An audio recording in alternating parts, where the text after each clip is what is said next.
तो ये है हैंडस्टैंड। ये कैलिस्थेनिक का सबसे ज्यादा डिमांडेड स्किल है और ज्यादातर लोग कैलिस्थेनिक इसी स्किल के चलते स्टार्ट करते हैं। सबसे पहले स्ट्रेंथ की बात करते हैं। तुम्हें कम से कम 15 से 20 क्लीन पुशअप्स आने चाहिए और 30 सेकंड का प्लैंक होल्ड भी आना चाहिए। अगर तुम ये सब कर पा रहे हो इसका मतलब तुम्हारे पास बेसिक स्ट्रेंथ है और तुम हैंडस्टैंड के लिए रेडी हो। शोल्डर के बेस के लिए करना है तुम्हें पाइप पुशअप्स और वॉल हैंडस्टैंड होल्ड जरूर करना है।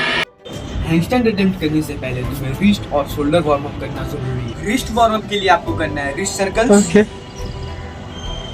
और शोल्डर के लिए आपको करना है शोल्डर रोटेशन। हैंडस्टैंड दो टाइप्स के होते हैं, banana handstand and straight handstand. Handstand में आपका रिस्ट के ऊपर शोल्डर, शोल्डर के ऊपर हिप्स एंड हिप्स के ऊपर हिप। बनाना या फिर आर्च हैंडस्टैंड में आपका बैलेंस करना बहुत मुश्किल हो जाता है। उसे ठीक करने के लिए तुम्हें चेस्ट टू वॉल करना है। ये तुम्हें बॉडी अलाइनमेंट सिखाता है, इससे तुम अपना बनाना हैंडस्टैंड फिक्स कर सकते हो। अब बात करते हैं ग्रिप। बहुत सारे लोग हैंडस्टैंड में ऐसे रखते हैं, ये बहुत ही गलत ग्रिप है।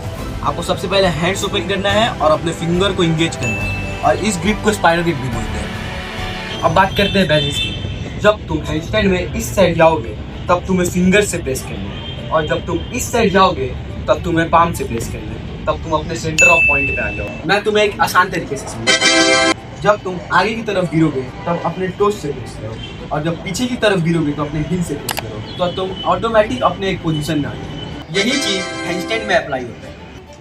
इसलिए जब भी हैंडस्टैंड करो तो अपने फिंगर्स को एक्टिव जरूर रखो। बहुत सारे लोग ऐसे जोर से किकअप करते हैं और काफी लोग बहुत धीरे करते हैं। तुम भी कुछ ऐसे किकअप करोगे तुम इसी तरह मिल जाओगे। एक परफेक्ट हैंडस्टैंड के लिए एक परफेक्ट किकअप चाहिए, तो हैंडस्टैंड नहीं होगा। अब बात करते हैं 3 मिस्टेक्स की जो हर बिगनर करता है। अब पहली मिस्टेक देखते हैं। बहुत सारे बिगनर्स अपना आर्म बेल्ट रखते हैं, तुम्हें ये लॉक करके रखना है बिल्कुल इसी तरह।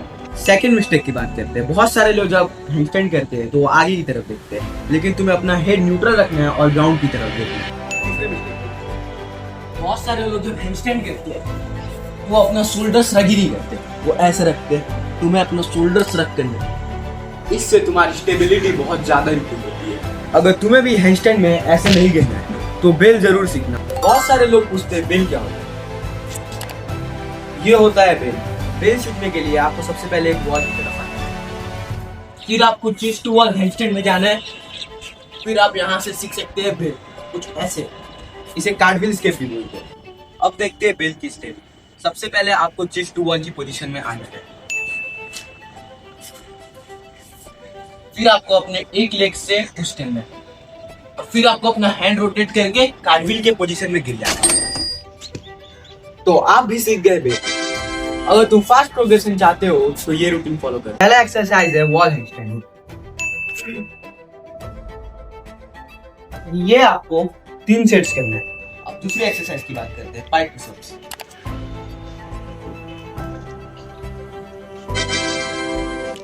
ये तुम्हें 3 सेट्स ऑफ 12 रेप्स करते हैं। अब तीसरी एक्सरसाइज की बात करते हैं, हैंडस्टैंड किकअप्स।